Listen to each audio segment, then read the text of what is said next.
Welcome back to another Spot On Chat. I'm Rebecca Monet with Zorakle Profiles.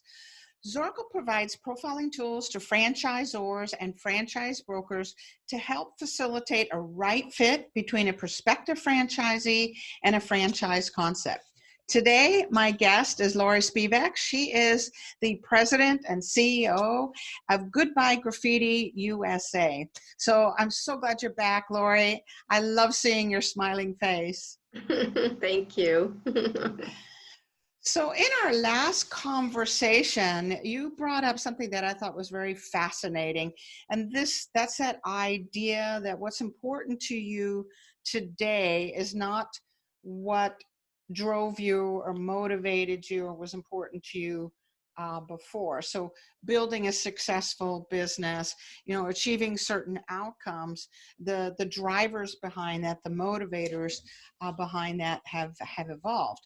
So can you share with me kind of what that evolution was, what drove you, what motivated you when you were younger versus where you are today? Well, I think a few things come to mind.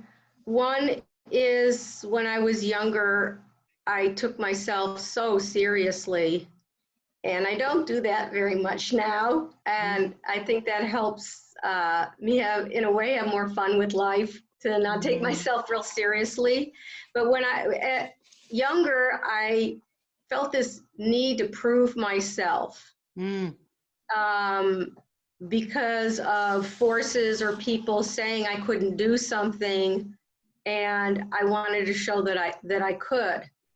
But as I matured and grew up, things became less about me and more about what I wanted to create in the world. I think having kids is a really important aspect of that change. No doubt. Because when I was a dancer, so self-involved and focused on myself, my craft, my ability to express myself, and now I have to focus on other people who need me. And that kind of snapped me out of that part of my life. And with my business, I realized at a certain point that the thing that I liked the most about my business, that gave me the most satisfaction, was creating jobs for people. Yeah. And to see people thrive in their work was really, really important, and it helped me to form my philosophy about running a business in a general sense. Because when I have team meetings with my people, a lot of times I say, your job is to keep the customers happy, and my job is to keep you happy. Wow. And that's how I look at it, because I really believe that if people are being fair and doing the right thing, then the money's going to come, the opportunities will come. And so being a franchisor now is an extension on that same philosophy, to be able to create opportunities for people to have a wonderful business, something that's valuable to the community, and then they would be hiring people. So indirectly, it goes out. Yeah, that drives me a lot.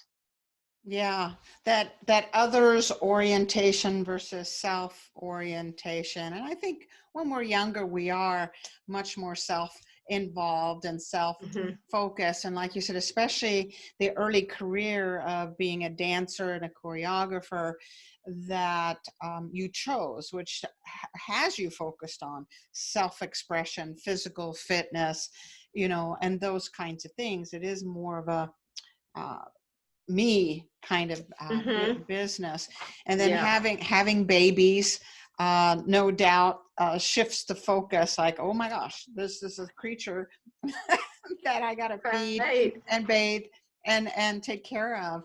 And then that kind of goes. But it sounds like there's greater fulfillment for you in being this others oriented, to see your employees as your customers, right? That they're your Mm-hmm. internal customers, and then they in turn take care of your external customers. So the satisfaction that you receive from doing that for them and Mm-hmm. providing them a livelihood, and now of course franchisees in the same way, where they can build their businesses and provide for others. So what great satisfaction that must be for you. Well, I keep working on Keep it on. Yeah, it. for sure. Okay, so I'm actually curious, and I mean, if you don't want to tell me, you don't have to.